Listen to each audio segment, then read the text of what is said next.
প্রিয় দর্শকবৃন্দ, মানুষের শরীর ও মন এই দুটো একে অপরের সঙ্গে গভীরভাবে যুক্ত। বিশেষ করে নারীদের ক্ষেত্রে অনুভূতি, স্পর্শ ও আবেগ একসাথে কাজ করে।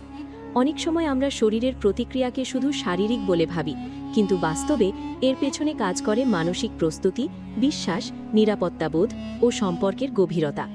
আজকের এই ভিডিওতে আমরা আলোচনা করব বিবাহিত নারীদের শরীর ও অনুভূতির এমন কিছু দিক নিয়ে যেগুলো সাধারণত খোলাখুলি আলোচনা করা হয় না, কিন্তু জানা থাকলে সম্পর্কের ভেতরে ভুল বোঝাবুঝি কমে এবং পারস্পরিক সম্মান বাড়ে। এই ভিডিওর উদ্দেশ্য কোনো লজ্জাজনক বিষয় উস্কে দেওয়া নয়, বরং সচেতনতা তৈরি করা, যাতে সম্পর্ক আরও সুস্থ ও ভারসাম্যপূর্ণ হয়। ভিডিওটি শেষ পর্যন্ত দেখুন, কারণ প্রতিটি কথা বাস্তব জীবনের মনস্তাত্ত্বিক বিশ্লেষণের ওপর ভিত্তি করে বলা। ভিডিওটি ভালো লাগলে অবশ্যই একটি লাইক দেবেন, আপনার মতামত কমেন্টে লিখবেন, প্রয়োজনে শেয়ার করবেন এবং এমন আরও শিক্ষামূলক সম্পর্কভিত্তিক কন্টেন্ট পেতে চ্যানেলটি সাবস্ক্রাইব করে বেল আইকনে ক্লিক করতে ভুলবেন না। এই ভিডিওটি সম্পূর্ণ শিক্ষামূলক ও তথ্যভিত্তিক উদ্দেশ্যে তৈরি করা হয়েছে। এখানে কোনো অশালীন বর্ণনা, অপ্রাপ্তবয়স্ক বিষয় বা অনৈতিক আচরণকে উৎসাহ দেওয়া হয়নি। মানুষের শরীর ও অনুভূতির স্বাভাবিক মনস্তাত্ত্বিক দিক বোঝানোর জন্যই এই আলোচনা, যাতে সম্পর্কের ক্ষেত্রে পারস্পরিক সম্মান ও সচেতনতা বজায় থাকে। ১. স্পর্শে সংবেদনশীলতা তৈরি হয় এমন প্রথম দুর্বল অংশ, মানসিক সংযোগের সঙ্গে যুক্ত অঞ্চল। বিবাহিত নারীদের ক্ষেত্রে সবচেয়ে গুরুত্বপূর্ণ ও প্রভাবশালী যে দুর্বল অংশটি কাজ করে, সেটি আসলে কোনো নির্দিষ্ট অঙ্গের নাম নয়, বরং এমন একটি অঞ্চল যেখানে শরীর ও মন একসাথে প্রতিক্রিয়া দেখায়। এই জায়গাটির সংবেদনশীলতা সরাসরি নারীর মানসিক অবস্থার সঙ্গে যুক্ত। যখন একজন নারী নিজেকে নিরাপদ, সম্মানিত ও আবেগগতভাবে গ্রহণযোগ্য মনে করে, তখন তার শরীরের কিছু নির্দিষ্ট অংশ স্পর্শের প্রতি স্বাভাবিকভাবেই বেশি সংবেদনশীল হয়ে ওঠে। এখানে উত্তেজনা শব্দটি কোনো অশালীন অর্থে নয়, বরং শরীরের স্বাভাবিক স্নায়বিক প্রতিক্রিয়া হিসেবে বোঝাতে হবে, যেটা প্রত্যেক মানুষের ক্ষেত্রেই ভিন্নভাবে কাজ করে। এই সংবেদনশীলতা হঠাৎ করে তৈরি হয় না, এটি ধীরে ধীরে গড়ে ওঠে বিশ্বাসের মাধ্যমে। একজন বিবাহিত নারী যখন তার সঙ্গীর আচরণে ধারাবাহিক সম্মান, ধৈর্য এবং বোঝাপড়া পায়, তখন তার শরীর ও মন স্বাভাবিকভাবেই প্রতিক্রিয়াশীল হয়ে ওঠে। অনেক সময় দেখা যায়, খুব হালকা ও স্বাভাবিক স্পর্শেও তার স্নায়ুতন্ত্র দ্রুত সাড়া দেয়, কারণ সে মানসিকভাবে প্রস্তুত থাকে। এই প্রস্তুতিই আসল বিষয়। শারীরিক প্রতিক্রিয়ার আগে মানসিক গ্রহণযোগ্যতা তৈরি না হলে কোনো স্পর্শই ইতিবাচক অনুভূতি তৈরি করতে পারে না। এই প্রথম দুর্বল অংশের সবচেয়ে বড় বৈশিষ্ট্য হল, এটি জোর করে সক্রিয় করা যায় না। এখানে কোনো কৌশল বা কৃত্রিম আচরণ কাজ করে না, বরং কাজ করে সময়, যত্ন ও সম্পর্কের গভীরতা। একজন বিবাহিত নারী যখন অনুভব করে যে তাকে শুধু শরীর হিসেবে নয়, মানুষ হিসেবে মূল্য দেওয়া হচ্ছে, তখন তার শরীরের এই সংবেদনশীল অঞ্চল স্বাভাবিকভাবেই সক্রিয় হয়। এটি আসলে মস্তিষ্ক ও স্নায়ুতন্ত্রের একটি যৌথ প্রতিক্রিয়া, যাকে মনস্তত্ত্বে আবেগ নির্ভর শারীরিক প্রতিক্রিয়া বলা হয়। অনেকেই ভুলভাবে মনে করেন নির্দিষ্ট কিছু স্পর্শই এই প্রতিক্রিয়া তৈরি করে। বাস্তবে বিষয়টি তা নয়। একই স্পর্শ এক পরিস্থিতিতে সম্পূর্ণ নিরপেক্ষ থাকতে পারে, আবার অন্য পরিস্থিতিতে গভীর অনুভূতি তৈরি করতে পারে। পার্থক্যটা তৈরি করে পরিবেশ, সময় এবং সম্পর্কের মানসিক অবস্থা। একজন বিবাহিত নারী যখন মানসিকভাবে ক্লান্ত, অবহেলিত বা অসম্মানিত বোধ করে, তখন তার শরীরের এই দুর্বল অংশ সম্পূর্ণ নিষ্ক্রিয় হয়ে যেতে পারে। আবার যখন সে মানসিকভাবে শান্ত ও সংযুক্ত অনুভব করে, তখন সামান্য মনোযোগও গভীর প্রতিক্রিয়া তৈরি করতে পারে। এই কারণেই বলা হয়, নারীদের শরীর বোঝার আগে নারীদের মন বোঝা জরুরি। প্রথম দুর্বল অংশটি আসলে মনের সঙ্গে যুক্ত, শরীর তার প্রতিফলন মাত্র। এখানে উত্তেজনা মানে কেবল শারীরিক সাড়া নয়, বরং অনুভূতির জাগরণ। এই জাগরণ তখনই স্বাস্থ্যকর হয় যখন সেটি সম্মতি, নিরাপত্তা ও পারস্পরিক শ্রদ্ধার ভেতর দিয়ে আসে। এই জায়গাটিকে ভুলভাবে ব্যাখ্যা করলে সম্পর্কের মধ্যে দূরত্ব তৈরি হয়, আর সঠিকভাবে বুঝতে পারলে সম্পর্ক আরও দৃঢ় হয়। সবচেয়ে গুরুত্বপূর্ণ বিষয় হল, এই সংবেদনশীলতা কোনো লজ্জার বিষয় নয়, এটি মানুষের স্বাভাবিক জৈবিক ও মানসিক বৈশিষ্ট্যের অংশ। সমাজে এ নিয়ে কথা না বলার কারণে অনেক ভুল ধারণা তৈরি হয়, যা সম্পর্ককে ক্ষতিগ্রস্ত করে। সচেতনতা থাকলে মানুষ বুঝতে পারে যে এই প্রতিক্রিয়াগুলো নিয়ন্ত্রণ নয়, বরং বোঝাপড়া ও সম্মানের মাধ্যমে পরিচালিত হওয়া উচিত। একজন বিবাহিত নারীর এই প্রথম দুর্বল অংশ আসলে তার আবেগের দরজা, যা খুলতে পারে শুধু বিশ্বাস আর ভালোবাসার চাবিতে। 2. আবেগ ও নিরাপত্তা বোধের সঙ্গে যুক্ত সংবেদনশীল প্রতিক্রিয়ার জায়গা। বিবাহিত নারীদের ক্ষেত্রে দ্বিতীয় যে দুর্বল জায়গাটি কাজ করে সেটি সরাসরি শরীরের কোনো নির্দিষ্ট অংশের নাম দিয়ে বোঝানো যায় না, কারণ এটি মূলত আবেগ, নিরাপত্তাবোধ এবং সম্পর্কের গভীরতার সঙ্গে যুক্ত একটি মানসিক শারীরিক প্রতিক্রিয়া। একজন নারী যখন তার সম্পর্কের ভেতরে নিজেকে মানসিকভাবে নিরাপদ অনুভব করে, তখন তার শরীর স্বাভাবিকভাবেই কিছু উদ্দীপনায় দ্রুত সাড়া যায়।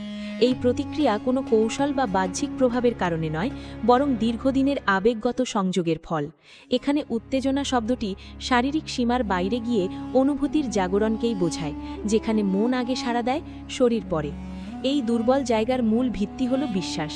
একজন বিবাহিত নারী যখন অনুভব করে যে তার কথা শোনা হচ্ছে, তার অনুভূতির মূল্য দেওয়া হচ্ছে এবং তাকে বিচার না করে বোঝার চেষ্টা করা হচ্ছে, তখন তার ভেতরে এক ধরনের মানসিক প্রশান্তি তৈরি হয়। এই প্রশান্তি থেকেই শরীরের স্বাভাবিক প্রতিক্রিয়াগুলো সক্রিয় হতে শুরু করে। অনেক সময় দেখা যায় খুব সাধারণ কথা, পরিচিত কণ্ঠস্বর বা পরিচিত উপস্থিতি তার অনুভূতিকে নাড়িয়ে দেয়, কারণ সেগুলোর সঙ্গে জড়িয়ে থাকে নিরাপত্তার স্মৃতি। এই জায়গাটি আসলে স্মৃতি ও আবেগের সঙ্গে গভীরভাবে যুক্ত, তাই এটিকে হঠাৎ করে নিয়ন্ত্রণ বা থামানো প্রায় অসম্ভব। এই দ্বিতীয় দুর্বল অংশের আরেকটি গুরুত্বপূর্ণ দিক হল এটি সময়ের সাথে শক্তিশালী হয়। বিবাহিত জীবনে যখন একজন নারী বারবার একই মানুষের কাছ থেকে সম্মান, ধৈর্য ও সহানুভূতি পায়, তখন তার স্নায়ুতন্ত্র সেই মানুষটিকে নিরাপত্তার প্রতীক হিসাবে চিনে নেয়। ফলস্বরূপ তার শরীর ও মন একসাথে প্রতিক্রিয়া দেখাতে শুরু করে। এই প্রতিক্রিয়া কোনো নাটকীয় বা দৃশ্যমান আচরণে প্রকাশ নাও পেতে পারে, কিন্তু ভেতরে ভেতরে গভীর অনুভূতির ঢেউ তৈরি হয়। এই জায়গাটিকে দুর্বল বলা হলেও আসলে এটি নারীর আবেগী শক্তির অংশ, কারণ এখানেই সে সবচেয়ে বেশি সংযুক্ত অনুভব করে। অনেক সময় সমাজে ভুলভাবে ধারণা তৈরি হয় যে নারীদের এই ধরনের প্রতিক্রিয়া লজ্জার বা গোপন কিছু। বাস্তবে এটি মানুষের স্বাভাবিক মানসিক শারীরিক প্রক্রিয়ার অংশ। একজন নারী যখন মানসিকভাবে ক্লান্ত বা অবহেলিত থাকে, তখন এই জায়গাটি সম্পূর্ণ নিস্তেজ হয়ে যেতে পারে। আবার যখন সে ভালোবাসা ও যত্নে ভরা পরিবেশে থাকে, তখন একই জায়গা অত্যন্ত সংবেদনশীল হয়ে ওঠে। এই পরিবর্তন দেখেই বোঝা যায় এখানে শরীরের চেয়ে মনই মূল নিয়ন্ত্রক। এই দুর্বল জায়গার সঙ্গে জড়িয়ে আছে যোগাযোগের ধরন। একজন বিবাহিত নারী যদি অনুভব করে যে তার কথা গুরুত্ব সহকারে শোনা হচ্ছে, তার মতামতকে ছোট করে দেখা হচ্ছে না এবং তার আবেগকে অস্বীকার করা হচ্ছে না, তাহলে তার ভেতরে এক ধরনের মানসিক উষ্ণতা তৈরি হয়। এই উষ্ণতা ধীরে ধীরে শারীরিক অনুভূতির সঙ্গে মিশে যায়। এই কারণেই অনেক সময় দেখা যায় শুধু স্পর্শ নয়, বরং কথাবার্তার ধরন, কণ্ঠস্বরের নরমতা বা চোখের দৃষ্টিও তার অনুভূতিকে গভীরভাবে প্রভাবিত করে। এই জায়গাটিকে জোর করে সক্রিয় করার চেষ্টা করলে উল্টো ফল হতে পারে, কারণ এখানে সম্মতি ও প্রস্তুতি সবচেয়ে গুরুত্বপূর্ণ। একজন নারী যখন মানসিকভাবে প্রস্তুত থাকে না, তখন কোনো আচরণই ইতিবাচক প্রতিক্রিয়া তৈরি করতে পারে না, বরং তখন সে নিজেকে গুটিয়ে নেয়। তাই এই দুর্বল অংশটি আসলে নিয়ন্ত্রণের নয়, বরং বোঝাপড়ার জায়গা। এটি তখনই সাড়া দেয় যখন সে নিজেকে সম্মানিত ও নিরাপদ মনে করে। আরেকটি গুরুত্বপূর্ণ বিষয় হল এই সংবেদনশীলতা বয়স বা অভিজ্ঞতার সাথে পরিবর্তিত হতে পারে। বিবাহিত জীবনের বিভিন্ন পর্যায়ে একজন নারীর দায়িত্ব, চাপ ও অভিজ্ঞতা বদলায়। সেই সাথে তার আবেগের প্রতিক্রিয়াও বদলায়। কোনো সময় সে খুব সংবেদনশীল হয়ে উঠতে পারে, আবার কোনো সময় সম্পূর্ণ নির্লিপ্তও থাকতে পারে। এই ওঠানামা স্বাভাবিক এবং এটিকে বিচার না করে বোঝার চেষ্টা করাই সম্পর্কের জন্য সবচেয়ে স্বাস্থ্যকর। এই দ্বিতীয় দুর্বল জায়গার ক্ষেত্রে সবচেয়ে বড় ভুল হয় যখন এটিকে শুধুই শারীরিক হিসেবে দেখা হয়। বাস্তবে এটি আবেগের দরজা, যেটি খুলতে পারে শুধু বিশ্বাস, সময় ও যত্ন দিয়ে। এখানে কোনো শর্টকাট নেই। একজন বিবাহিত নারী যখন অনুভব করে যে তার আবেগকে নিরাপদভাবে ধারণ করা হচ্ছে, তখনই এই জায়গাটি সক্রিয় হয়। এই সক্রিয়তা কোনো প্রদর্শনের বিষয় নয়, বরং নীরব অনুভূতির বিষয়, যা সম্পর্কের গভীরতা বাড়ায়। সবশেষে বলা যায়, এই দুর্বল অংশটি আসলে নারীর সংবেদনশীলতার কেন্দ্রবিন্দু, যেখানে সে সবচেয়ে বেশি নিজেকে উন্মুক্ত করে। এই উন্মুক্ততা তখনই সুন্দর ও স্বাস্থ্যকর হয় যখন সেটি সম্মতি, বোঝাপড়া ও পারস্পরিক শ্রদ্ধার ভেতর দিয়ে আসে। এটিকে বোঝা মানে নারীর শরীর নয়, বরং তার অনুভূতিকে বোঝা। আর এই বোঝাপড়াই একটি সম্পর্ককে শুধু টিকিয়ে রাখে না, বরং গভীর ও অর্থবহ করে তোলে। ৩. আচরণ ও সীমা ভাঙার প্রবণতা, মনস্তাত্ত্বিক বিশ্লেষণ। মানুষ যখন মানসিকভাবে কোনো একজনের প্রতি অতিরিক্ত আকর্ষণ অনুভব করে, তখন তার আচরণে কিছু পরিবর্তন অনিবার্যভাবে চলে আসে। বিশেষ করে একজন বিবাহিত নারী যদি নিজের জীবনে মানসিক শূন্যতা, অবহেলা বা বোঝাপড়ার অভাব অনুভব করেন, তখন তিনি অজান্তেই এমন একজনের দিকে ঝুঁকে পড়তে পারেন যিনি তাকে গুরুত্ব দেন, মনোযোগ দিয়ে শোনেন এবং মানসিক নিরাপত্তা দেন। এই জায়গাটা সম্পূর্ণ মানসিক, এখানে কোনো শারীরিক বিষয় আগে আসে না, আগে আসে অনুভূতি।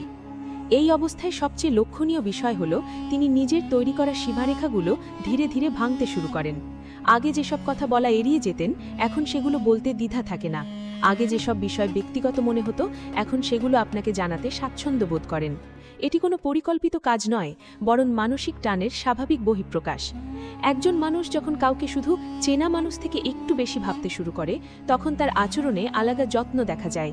তিনি আপনার কথার গুরুত্ব বাড়িয়ে দেন, আপনার মতামতকে অকারণে বেশি গুরুত্ব দেন এবং অনেক সময় নিজের সিদ্ধান্ত নেওয়ার আগেও আপনার প্রতিক্রিয়া কেমন হবে তা ভেবে নেন। এই প্রবণতাটি আসলে একটি মানসিক নির্ভরতার ইঙ্গিত দেয়, যা সম্পর্ক মনস্তত্ত্বে খুব পরিচিত বিষয়। এখানে একটি গুরুত্বপূর্ণ বিষয় বুঝতে হবে, এই আচরণ সবসময় ইচ্ছাকৃত নয়।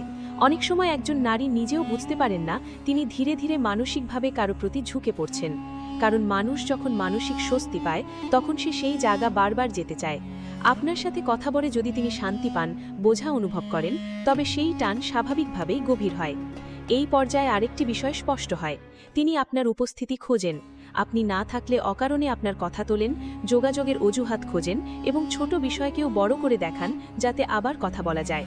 এটাকে অনেকেই ভুলভাবে বোঝে, কিন্তু বাস্তবে এটি একটি মানসিক সংযোগের ইঙ্গিত, শারীরিক নয়। তবে এখানেই সবচেয়ে বড় দায়িত্বটা আসে আপনার উপর, কারণ একজন পরিণত ও সচেতন মানুষ হিসেবে আপনাকে বুঝতে হবে সব অনুভূতির পরিণতি সম্পর্ক হওয়া উচিত নয়। বিশেষ করে যখন কেউ বিবাহিত, তখন আবেগের চেয়ে নৈতিকতা ও সীমাবোধ অনেক বেশি গুরুত্বপূর্ণ। সম্পর্ক বিশেষজ্ঞরাও বলেন, সীমা না মানলে সাময়িক আবেগ ভবিষ্যতে বড় কষ্টের কারণ হয়ে দাঁড়ায়। এই জন্য এই আচরণগুলোকে ইশারা হিসেবে না দেখে সতর্ক সংকেত হিসেবে দেখা সবচেয়ে বুদ্ধিমানের কাজ। কারণ এগুলো আপনাকে শুধু তার মানসিক অবস্থার কথা জানায়, কোনো দাবি তৈরি করে না। পরিণত মানুষ কখনোই অন্যের দুর্বল মুহূর্তকে সুযোগ হিসেবে ব্যবহার করে না, বরং সম্মান ও দূরত্ব বজায় রাখে।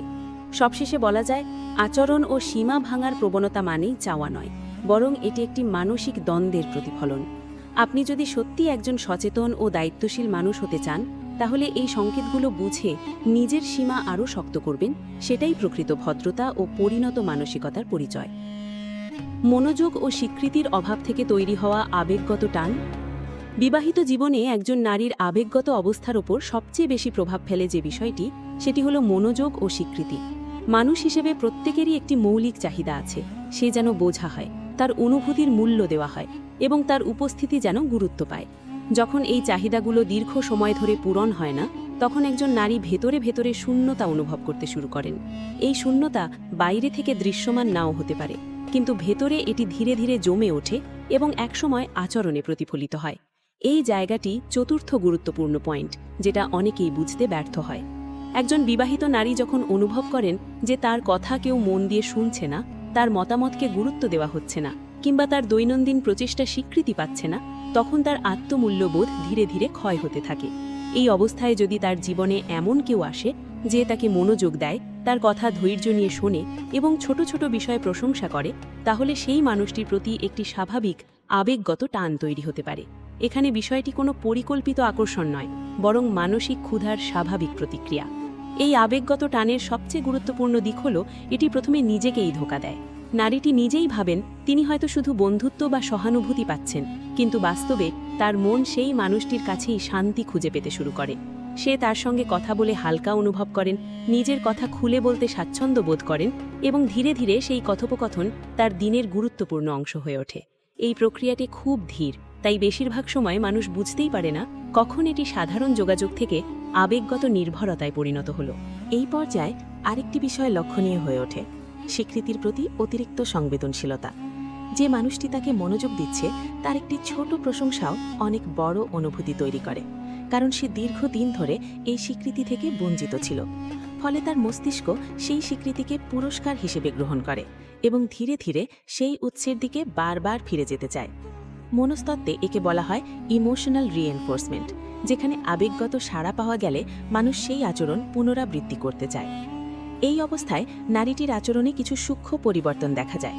সে সেই মানুষটির মতামতকে বেশি গুরুত্ব দিতে শুরু করে, তার উপস্থিতিতে নিজেকে গুছিয়ে রাখে এবং নিজের অনুভূতিগুলো তার কাছেই বেশি শেয়ার করে। আবার অন্যদিকে নিজের দাম্পত্য জীবনের অসন্তোষ বা ক্লান্তি নিয়ে সে আরও চুপচাপ হয়ে ওঠে, কারণ সেখানে সে একই ধরনের মনোযোগ বা স্বীকৃতি পাচ্ছে না। এই বৈপরীত্য তার ভেতরের দ্বন্দ্বকে আরও গভীর করে তোলে। এখানে একটি গুরুত্বপূর্ণ বিষয় পরিষ্কার করা জরুরি। এই আবেগগত টান মানে কোনো অনৈতিক ইচ্ছা নয়। অনেক সময় এটি শুধুই বোঝাপড়ার আকাঙ্ক্ষা। একজন নারী যখন নিজেকে অদৃশ্য মনে করতে শুরু করেন, তখন যে কেউ যদি তাকে দৃশ্যমান করে তোলে, সেটাই তার কাছে বড় হয়ে ওঠে। এই কারণে অনেক সম্পর্ক বিশেষজ্ঞ বলেন, দাম্পত্য জীবনে অবহেলা সবচেয়ে বিপজ্জনক বিষয়গুলোর একটি, কারণ এটি নীরবে দূরত্ব তৈরি করে। এই চতুর্থ পয়েন্টের আরেকটি দিক হল অপরাধবোধ। এই আবেগগত টান তৈরি হওয়ার সাথে সাথেই একজন বিবাহিত নারী ভেতরে ভেতরে অপরাধ বোধে ভুগতে শুরু করতে পারেন।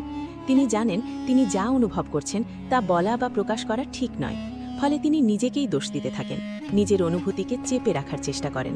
কিন্তু অনুভূতি যত চেপে রাখা হয়, অনেক সময় তা তত শক্তভাবে প্রকাশের পথ খুঁজে নেয়, হোক সেটা আচরণে, মনোযোগে বা নীরবতায়। এই অবস্থায় সবচেয়ে বড় ভুল হয় যখন কেউ এই আবেগগত দুর্বলতাকে সুযোগ হিসেবে দেখে। বাস্তবে এটি সুযোগ নয়, বরং একটি সংকেত যে মানুষটি ভেতরে ভেতরে কষ্টে আছে এবং মানসিক সমর্থন খুঁজছে। একজন পরিণত ও দায়িত্বশীল মানুষ এখানে সীমা বজায় রাখে, কারণ সে বোঝে যে এই টান সাময়িক হলেও এর পরিণতি দীর্ঘস্থায়ী হতে পারে। এই চতুর্থ পয়েন্টটি বুঝতে পারলে একটি বড় শিক্ষা পাওয়া যায়। সম্পর্ক টিকে থাকে শুধু দায়িত্ব দিয়ে নয়, মনোযোগ ও স্বীকৃতি দিয়েও। একজন নারী যখন তার দাম্পত্য জীবনে এই দুটি বিষয় পায়, তখন বাইরের কোনো মনোযোগ তাকে সহজে নাড়িয়ে দিতে পারে না। কিন্তু যখন এই জায়গায় ঘাটতি তৈরি হয়, তখন সামান্য সহানুভূতিও গভীর প্রভাব ফেলতে পারে। সবশেষে বলা যায়, মনোযোগ ও স্বীকৃতির অভাব থেকে তৈরি হওয়া আবেগগত টান কোনো চরিত্রগত দুর্বলতা নয়, বরং এটি মানুষের স্বাভাবিক মানসিক চাহিদার ফল। এটিকে বিচার না করে বোঝার চেষ্টা করাই সবচেয়ে পরিণত দৃষ্টিভঙ্গি। এই বোঝাপড়া থাকলে মানুষ নিজেকে যেমন সামলে নিতে পারে, তেমনি অন্যের অনুভূতিকেও সম্মান করতে শেখে। আর সেখান থেকেই শুরু হয় সুস্থ, সচেতন ও ভারসাম্যপূর্ণ সম্পর্ক। প্রিয় দর্শকবৃন্দ, এই পুরো আলোচনা কোনো সম্পর্ক ভাঙার বা ভুল পথে যাওয়ার শিক্ষা দেয় না, বরং মানুষের আচরণ, অনুভূতি ও মনস্তত্ত্ব বুঝে সচেতন সিদ্ধান্ত নেওয়ার বার্তা দেয়। আবেগ আসা স্বাভাবিক, কিন্তু সেই আবেগকে কিভাবে সামলানো হবে সেটাই মানুষকে পরিণত করে। মনে রাখবেন, সম্পর্ক টিকে থাকে শুধু টানে নয়, টিকে থাকে সম্মান, সীমাবোধ ও দায়িত্ববোধে। অনুভূতি বুঝুন, কিন্তু নীতিকে কখনো হারাবেন না।